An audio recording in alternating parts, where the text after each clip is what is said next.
Hello సహోదరులారా, మీరు బాగున్నారు కదా. అయితే ఇక్కడ నేను కొన్ని విషయాలు చెప్పాలనుకుంటున్నాను. యేసు ప్రభు గురుండి కొన్ని విషయాలు. ఇప్పుడు దేవుడు అసలు అనడానికి భూమి ఆదిలో మనం చూసుకుంటే మొదటికి వెళ్తాం. ఆదిలో చూసుకుంటే భూమి నిరాకారంగా ఉండను, శూన్యంగా ఉండను, అగాధ జలములపైన దేవుని ఆత్మ అల్లాడుచున్నది అన్నది. అది ఎవరు దేవుడు అనేది, ఈ దేవుడు ఎవరు? అసలు దేవుడు ఒకడైనప్పుడు ఆ దేవుడు ఈ దేవుడు ఆ దేవుడు అని ఇవన్నీ ప్రకటించవలసిన పని ఏమొచ్చింది? దేవుడు ఒకడేనా?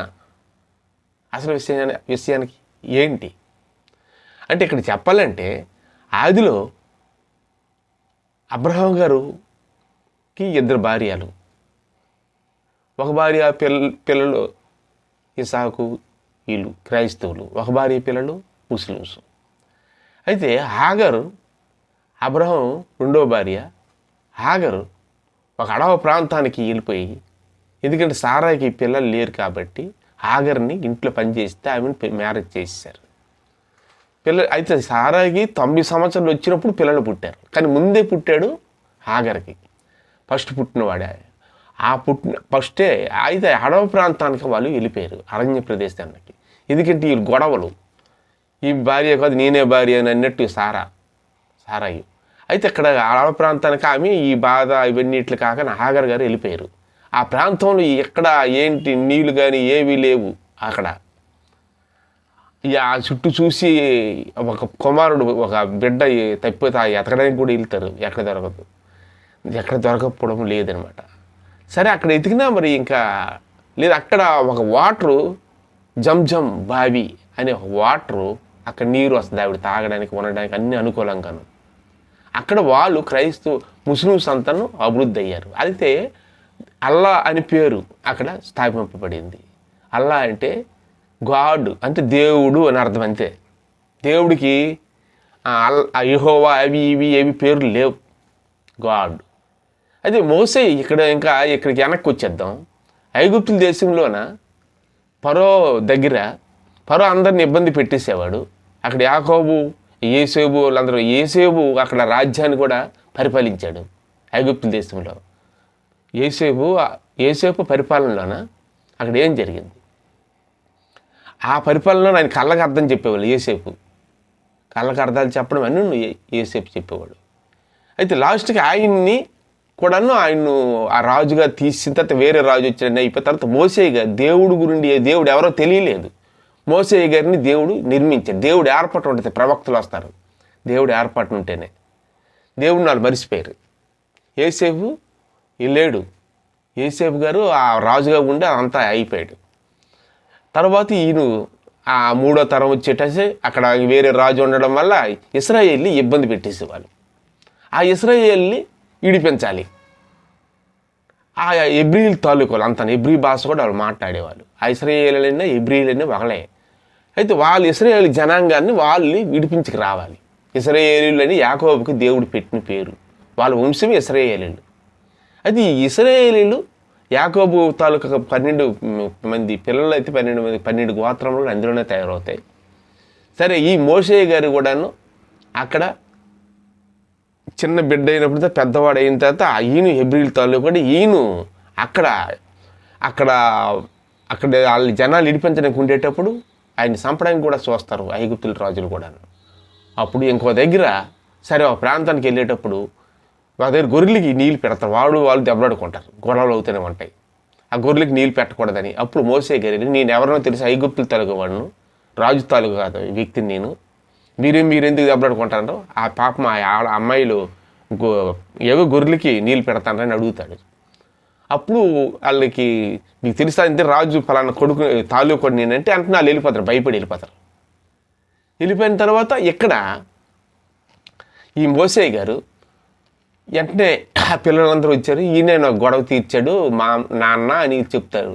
అప్పుడు అందులో ఉన్న పిల్లని మోసే గారికి చేస్తారు. అక్కడ మోసే గారి తలక ఒక మంద కూడా ఈయన మేపుతాడు, గొర్రెల మంద. ఆ పొదల్లో ఉంచి దేవుని ఆత్మ ఈయనలోకి వచ్చి మాట్లాడుతుంది.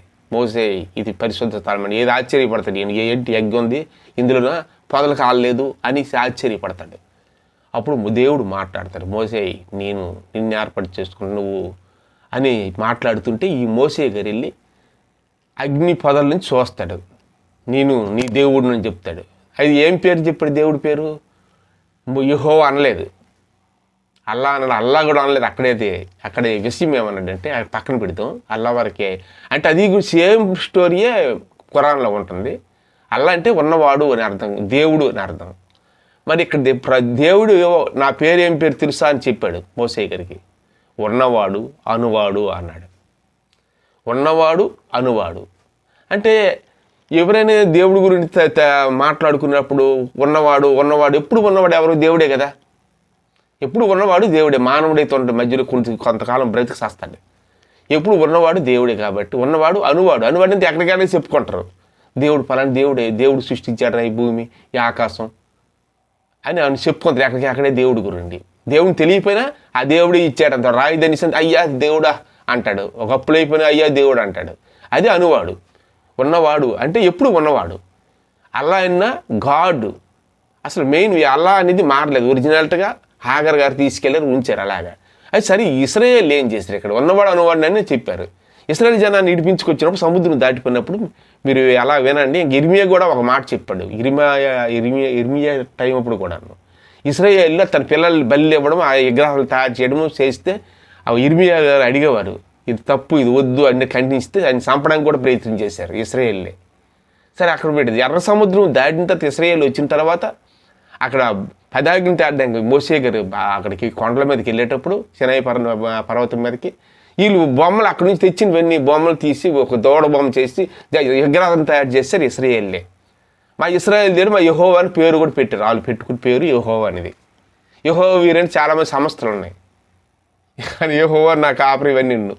అసలు ఈ దావీదు ఈ మోసే అన్ని ఖురాన్లో ఉన్నాయి కరెక్ట్గా. గాడ్ ఉన్నవాడు అది అల్లా అని అక్కడ వాళ్ళు అది ప్రవక్తలు అందరూ అల్లా వాళ్ళు దేన్ని మొక్కరు ముస్లిమ్స్ ఓన్లీ అల్లా.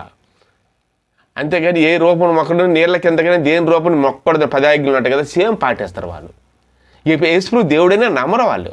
అంటే ఒక ప్రవక్త దేవుని పంపించాడు, దేవుడు ఈ కార్యములు చేయిస్తున్నాడు, దేవుడే ఈయన్ని చేయించి శిలువ మీద నుంచి ఆయన సంపకుండా మళ్ళీ దేవుడే రక్షించి ఆయన సమాధి నుంచి లేపుతాడు అని క్లియర్గా చెప్తారు వాళ్ళు అల్లా అని. అయితే ఇక్కడ యేసుప్రభువు మనం నమ్మాం. యేసుప్రభువు వాళ్ళు ఓన్లీ ప్రవక్తనే చెప్తూనే ఉంటారు. ఎందుకంటే మహమ్మద్ ప్రవక్త చాలామంది ప్రవక్తలు వాళ్ళకు దేవుడు ప్రవక్తలు ఎవరంటే ఏమి కాదు, దేవుడు శరీరంతో లేడు, శరీరంతో ఉన్న మనిషే. దేవుడు వర్తమానాల్ని నిజాయితీగా ఉన్నవాడు ప్రవక్త. మోసే గారు ఇలాంటి వాళ్ళందరూ అన్నారు, ఇర్మియా ఇలాంటి దేవుని మాటలు ప్రజలకు చెప్పడానికి ప్రవక్తలు వాళ్ళు. సరైన హెచ్కేర్ గారు వీళ్ళందరూ అన్నారు ప్రవక్తలు దేవుని మాటలు చెప్పడానికి. అయిపోయిన దేవుని మరిచిపోయారు. ఎందుకంటే అప్పుడు దేవుడు లేడు ఆదిలో అన్నారు యేసు పుట్టకముందు మాటలు. ఇక్కడ ఇదంతా యెహోవా నీళ్ళు పేర్లు పెట్టించుకొని దేవుడినే పేర్లు మార్చేసి కింద మీద చేసేసారు. సరే అప్పుడు మరి భూమి మీద దేవుడు ఎవరని తెలియకుండా అయిపోయింది. ముస్లిమ్స్ వాళ్ళు కరెక్ట్గా ఉన్నారు, అల్లా దగ్గర రైట్గా ఉండిపోయారు, ఇంకెటు మారలేదు. ఎప్పుడు కూడా ఏ ప్రవక్త వచ్చినా ఏ అబద్ధ ప్రవక్తలు వచ్చి మీరు నమ్మమని పక్కగా ఉన్నారు వాళ్ళు. అదే టైం ఇప్పుడు యేసు ప్రభు పుట్టాడు బెత్లెహేంలో. అది 2 ఏళ్ళ పిల్లలు చంపియండి హెరోదుని అంటారు. అలాగే జెరూసలేంలో కూడాను ఉసూన్ అనేవాడు యేసు ప్రభుతో ఒక ఆలయాన్ని తీసిపడేస్తారు. ఇక్కడ యెహోవా కాదు, అల్లయ్యే రైటు నిజమైన దేవుడు ఉన్నాడు ఆల్రెడీగా, ఇవెందుకని దేవాలయాన్ని పడగొట్టడం కూడా ఉసూన్ గారు అని కొడతారు. అయితే అక్కడ ఏంటంటే వాళ్ళు ప్రవక్తలు వాళ్ళు దేవుడి అల్లాయని వాళ్ళు ఉండిపోయారు. యేసుప్రభు దేవుడిని వాళ్ళు నమ్మరు. యేసుప్రభు అంటే నేనే సత్యం, నేనే మార్గం, నేనే జీవం, నా ద్వారా తప్ప ఎవరు వెళ్ళరు, నా తండ్రి పంపితే నేను వచ్చాను. తండ్రి ఎలాగ ఉంటాడని కొంతమంది అడిగితే నన్ను చూస్తే తండ్రి ఎలాగ ఉంటాడు తెలియదా? పరిశుద్ధుడు అల్లా ఉన్నాడు, అల్లా దేవుడు పరిశుద్ధుడు శక్తిమంతుడు. మరి ఆయన ఏ పాపం లేడు. అసలు ఏ దేవుడి పేరైనా యేసుప్రభు చెప్పలేదు. ఎందుకంటే తండ్రి పరిశుద్ధుడు మీకు తెలుసు కదా అంటాడు. చాలా పరిశుద్ధంగా ఇక్కడ ముస్లిమ్స్తో అదే అక్కడికి వెళ్ళడం రావడం మక్కాకి వెళ్ళి చేయడం చాలా దీనికి ఉండాలి, చేస్తారు వాళ్ళే. సరే తండ్రి అదేనే కలిపాడు, తండ్రి అన్నాడు తప్ప యెహోవా నా తండ్రి అని కానీ ఏది కూడాను యేసుప్రభు అనలేదు. నన్ను చూస్తే తండ్రిని చూసినట్టు కాదు, తండ్రి పంపితే నేను వచ్చాను, తండ్రి చేయిస్తే నేను చేయించాను. ముస్లిమ్స్ అనేలాగే తండ్రి పంపితే వచ్చాను, తండ్రి చేయిస్తే నా ఎందుకు చేయిస్తాను, నేను చేసిన క్రియలు తండ్రి చేసి నీకు కావాలి. తండ్రిని యేసుప్రభు కలిపినాడు. తండ్రి దేవుడు, తండ్రి అనగా దేవుడు, వాళ్ళు దేవుడే అన్నాడు. అల్లా అంటే దేవుడే, దేవుడు చేసినవే కదా ఇవన్నీ. దేవుడు ఏదైతే చెయ్యమంటున్నాడో అదే నేను చేసుకొచ్చేస్తున్నాను అని చెప్పి, అయితే వీళ్ళేంటి ఓన్లీ ప్రవక్త ఈయన కూడా అని వాళ్ళ ప్రవక్తలో ఒక ప్రవక్త కింద యేసుప్రభు వస్తాడు రెండో రాకడని కూడా వాళ్ళు చెప్తారు, అన్నీ నమ్ముతారు, చెప్తారు వాళ్ళు కూడా. కానీ యేసుప్రభు ప్రవక్త అందరు వచ్చేలాగా వచ్చాడు, అందరిలాగా దేవుడి గురించి ప్రకటించాడని ఫెసర్ ఉంది ఇక్కడ. నేనే సత్యం అన్నాడు, అది మర్చిపోయారు. నేనే జీవం అన్నాడు, నా ద్వారా తప్ప ఎవడు తండ్రి దగ్గరికి రాడు అన్నాడు. తర్వాత సమాధి చేసిన 3వ దినం కూడా లెగుస్తామని లేచిపోయాడు. అది ప్రపంచంలో ఏ ప్రవక్త లేగలేదు. ఈయన ప్రవక్త కాదు, ఈయన దేవుడే, దేవుని శక్తి వల్లే. తండ్రి యొక్కయు కుమారునకు పరిశుద్ధాత్మ యొక్క అన్నాడు. తండ్రి పరిశుద్ధాత్మతో ఆది నుంచి ఉన్నాడు. తండ్రి అంటే గాడ్, దేవుడు. ఈయన యేసుప్రభు. ఎవరు? యేసుప్రభు కుమారుడు. తండ్రి యొక్కయు కుమారుడు ఒకడు. తండ్రి యొక్కయు కుమారునకు పరిశుద్ధాత్మ నామం. ఆదిలో భూమి మీద ఏముంది? పరిశుద్ధాత్మే కదా. ఆదిలో మానవుడితో మాట్లాడింది పరిశుద్ధాత్మ దేవుడే, అంతే తప్ప ఏ పేరు కూడా చెప్పలే క్లియర్గాను. గాడ్ తండ్రి. యేసుప్రభు క్లియర్గా పలానా యెహోవా నా తండ్రిని ఎక్కడా లేదు. యేసుప్రభు గూఢార్థంగా చెప్పాడు, నా తండ్రి పంపిస్తే నేను వచ్చాను అన్నాడు. ఆ తండ్రి ఎవరు పరిశుద్ధుడు అంటే ఎక్కువగా అల్లాకే చెందుతుంది. ఈ ఒక ఇశ్రాయేలీలు యెహోవా అని పేరు మార్చి వాళ్ళ గ్రూప్గా తయారైపోయి విగ్రహారాధన చేసి, ఇర్మియా ప్రవక్త చెప్తాడు కదా, చిన్నపిల్లల్ని చంపేయడం, చిన్నపిల్లలు గుండ్లు గీయడం, చిన్నపిల్లలు బల్లి అర్పించడం చేశారు ఇశ్రాయేలీలే. అప్పుడు మోసే గారిని ఇర్మియా గారిని కూడా చంపడానికి